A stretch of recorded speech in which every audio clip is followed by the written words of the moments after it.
Cactus 1539 hit birds who lost thrust on both engines returning back towards LaGuardia. A bird strike brought down a plane bound for Charlotte in the Hudson River. Surviving flight 1549. If that was a goose that took down a plane, man, that's nuts. An icy crash landing playing out on live TV. This could have been a tragic night in Charlotte. Instead, we're celebrating some real heroes. NBC Charlotte live team coverage remembering the miracle continues right now. It was like anything any of us have seen before. A plane floating in the Hudson River, dozens of people standing on the wings, filling lifeboats, even jumping into that cold water. Yeah, it was the video, and you just couldn't turn away from your television set that day. It was a traumatic experience, and it changed the lives of hundreds of people forever. 1549 was probably the best thing that ever happened to me. As crazy as that sounds to say. It's like, wow, how fortunate really are we all? How blessed are we all to be able to be here? And here's why they feel that way. A lot of passengers have stayed in touch with each other over the years. Some have become good friends with first responders. A lot of them have even kept up with some of the reporters who covered the story over the last decade. And Rad Berkey's one of those reporters. He met passenger Jay McDonald after January 15th, 2009, and the two have stayed in touch since. Rad caught up with him just a day ahead of the 10-year anniversary. Jay McDonald was on board Flight 1549 that was coming here to Charlotte Douglas, but that final flight lasted only 5 minutes and 8 seconds.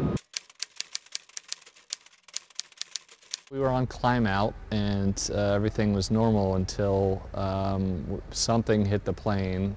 The passengers didn't know until later that the plane had hit a flock of geese, knocking out both engines. We leveled off quickly. There was a feeling that something bad had happened. The lights in the cabin went out and the plane started going down. For me, the crisis moment was when we heard Captain Sullenberger say, "Brace for impact." We're going to be in the Hudson. Remarkably, Jay McDonald and all 155 people on board survived. And it was very crowded already when I got out there. 10 years later, Jay met me at the plane that's now part of the Carolinas Aviation Museum. The iconic picture of the passengers on the wing is part of the display, and Jay showed me where he was. So I was probably in this area, maybe hidden behind the nose of the plane.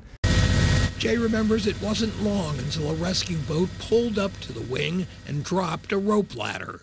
And we just shimmied up that thing and got out of the way for the next person to come up. Jay says everyone walked away that day because of the plane itself with the right crew that found the right place to land.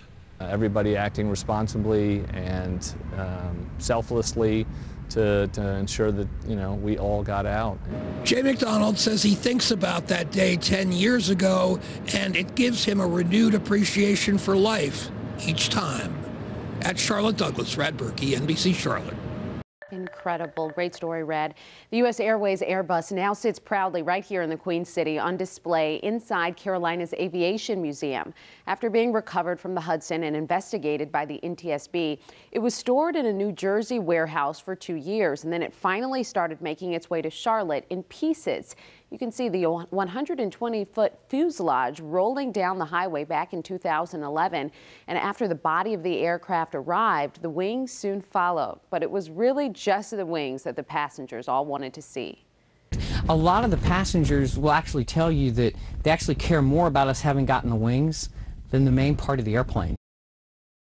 And the plane is just one of many pieces of memorabilia on display at the Carolinas Air Museum. There is an entire exhibit dedicated to the miracle on the Hudson. You can see that exhibit during the museum's regular hours.